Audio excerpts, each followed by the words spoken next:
Well, good afternoon, ladies and gentlemen.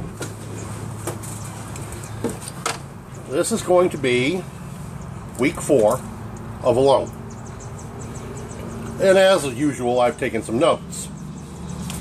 But before I get into that, based on some of the comments I've had on my videos, and a number of thumbs down. Oh, by the way, thank you for the views anyhow, in spite of you not liking what I had to say, because you misunderstood.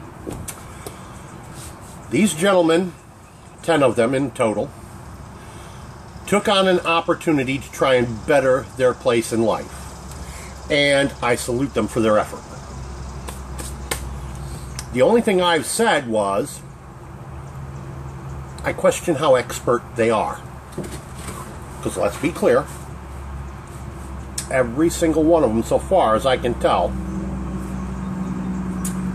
Now, mind you, there's a couple of them they ain't showed all that much of, so I'm not sure. They haven't done a lot of focusing on Sam yet. I haven't seen him make any screw-ups yet, but... well, I take that back. He did do something in the first episode that I questioned. And that was baying at the wolves. Good way to let them know where you are. Good way to bring them right on to you. Not a good idea. Other than that, I haven't seen Sam do anything yet that's a real problem. But time will tell. And there are 5 gentlemen left at this point after episode 4. At this point, I'm going to make a prediction that the final 3 are likely to be. And mind you, I'm not certain of this, but this is my opinion. The final 3 gentlemen to be on the island is going to be Mitch, Sam, and Alan. That's who I think the final 3 will be. Let's get on to what I saw with episode 4. Bryant. I want you folks to recall back to episode 1. And I said, Bryant, filtering your water with moss, really? Good luck with that. Bryant was the gentleman who tapped out in episode 4. Why did he tap out? He had severe cramps, hallucinations, extreme thirst in spite of having drank 10 quarts of water the day before. Bloated, not hungry, that means gas. Ladies and gentlemen, that's not salt toxicity. He's not drawing his water from brackish. Or at least it is barely tainted with brackish, at most. It's not his problem. Did y'all notice when he backtracked to the stream and went right back to I'm not sure if it's a pond or a lake? And you notice the dead salmon along the way? There are 3 predators on Vancouver Island. Wolves, mountain lions, bear. Only one of the 3 actively fish. Now, a cougar and a wolf will probably eat a salmon opportunistically. In other words, if a bear's had all he wants of it and leaves it on the bank, yeah, they'll come along and clean it up. But I have never, ever heard of a cougar or a wolf catching salmon out of the river themselves. That leaves the bear that was depositing those carcasses of salmon on the stream bank, and bear will tend to scat wherever they stand. And bear are known carriers of Giardia. So I certainly hope Bryant gets medical treatment as soon as he arrives back in civilization.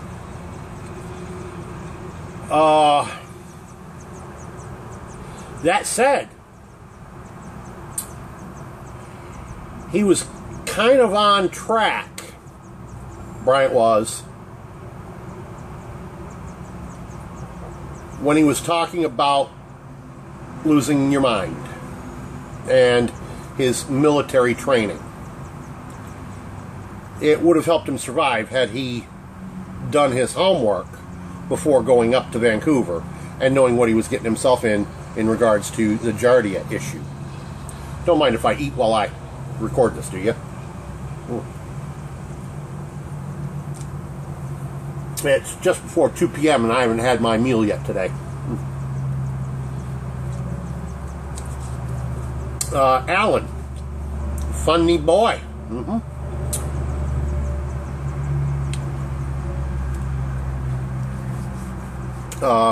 With his making like a cougar. Very funny boy.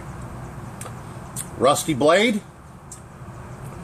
Alan, you should have sought out a pine tree and gotten yourself some sap and coated your blade. It would have reduced your rusting issue, since you don't have oils or fats to use yet. Oh, here's an idea. Use the blade and wrestle a bear into table meat and then use some of the fat to coat your blade with.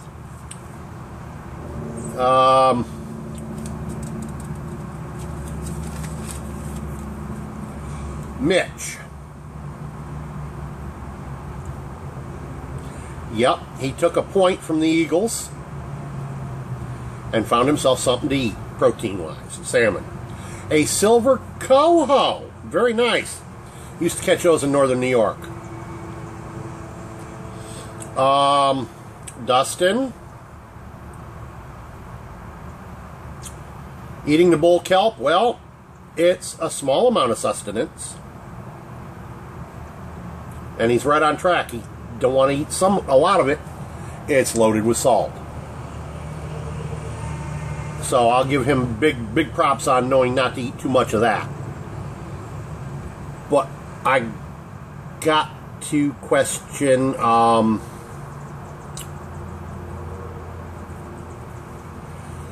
when what's-his-face was walking on the beach. You got 2 left feet? I'm just teasing you here. You got to watch where you're walking. Mechanical injury puts you right out of the game in a heartbeat. Mitch, with his charred cedar. When he first started doing that, I was dubious whether it would work for him because of how fine he had scraped it. But I would have never thought to done that with that fine a material because I thought it would just simply burned up and been nothing.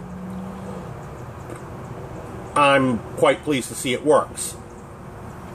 I'll keep that in mind and add that to my toolbox. Message received is SMS from Barb. On your way home, can you stop and get a loaf of bread? Yeah. She's the one that does the grocery shop, and she expects me to stop and buy the groceries. Okay. I've already mentioned about Bryant and his cramps and dehydration and his giardia. Lucas. Chanterelles. Excellent find. Somebody's going to eat good if you just get him a salmon or something to go with him. Then we had Alan eating the bull kelp too. Now Mitch, talking about his daughter.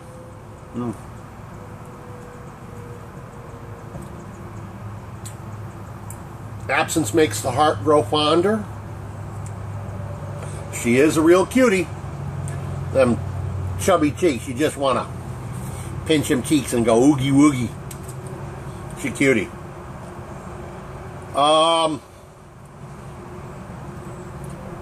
Mitch, don't worry about her forgiving you. She'll forgive you if you just come home alive, which we already know you did. She'll be real happy, though, if you bring home the prize.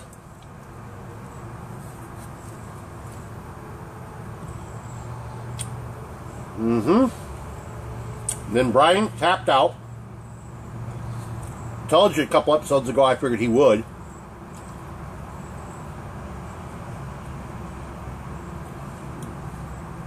Sam. He's on track with his thoughts on the Cougars. And I still think he's got a slightly better than passable shelter built. Dustin was afraid of the skunks. Well, Dustin, I don't fault you for being afraid of skunks. I don't like being around skunks either. And not for the reason all of you are thinking right now. I'm not worried about being sprayed. I've been sprayed by skunks. Why would I not like being around skunks? I won't say that I'm afraid of them, but I try to keep my distance from them anyhow, in spite of the spraying that I'm not afraid of. Skunks are a known carrier of rabies. That's why I see a skunk, it worries me. And for no other reason. Mitch, we mentioned you're catching the silver coho. Yeah, very nice. But here's where Mitch has done his biggest screw up. Prime rule number one of survivalism in a wilderness situation with predators around: never, ever, ever cook where you sleep. I can't stress that enough, ladies and gentlemen. Never cook in your sleeping camp. Make two separate camps, one to cook in. 100 yards away, that's where you put your tent. When the predators come to investigate the smell of cooking, you're already in your tent 100 yards away snoring. They're not going to come over there where that noise is. It don't smell like food over there. It smells like food over there. Big mistake, Mitch. Big mistake. Wonder why you spotted a cougar outside your shelter. That said, nice cooking rig, just like my native ancestors. Alan, they showed him in his shelter. Or he showed himself in the shelter, whatever. I can't be certain because it's after dark. Looks like a fairly solid shelter. One thing, it's open at both ends. Big mistake. Those logs that he made the roof out of, I'd have had one end closed in with those as well. And then I'd have had some that I could pull across the opening when I was inside it trying to sleep. Will it keep a bear out? Probably not. I'm going to sure wake you up while the bear's trying to get to you. Sure and certain it will. You get better sleep that way.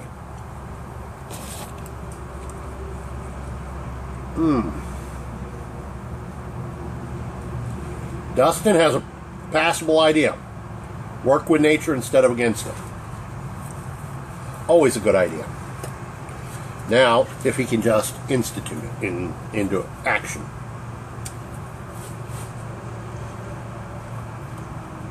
Now, before he started eating and before he saw the cougar, Mitch was praying. Spirituality will help him get through, mentally speaking.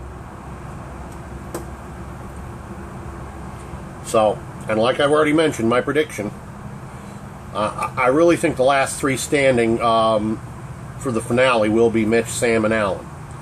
Who actually wins between the three of them? Time will tell. Because I certainly won't. So, that's the view from here with Embrato from Embrato Smithing and Woodcraft. Peace out.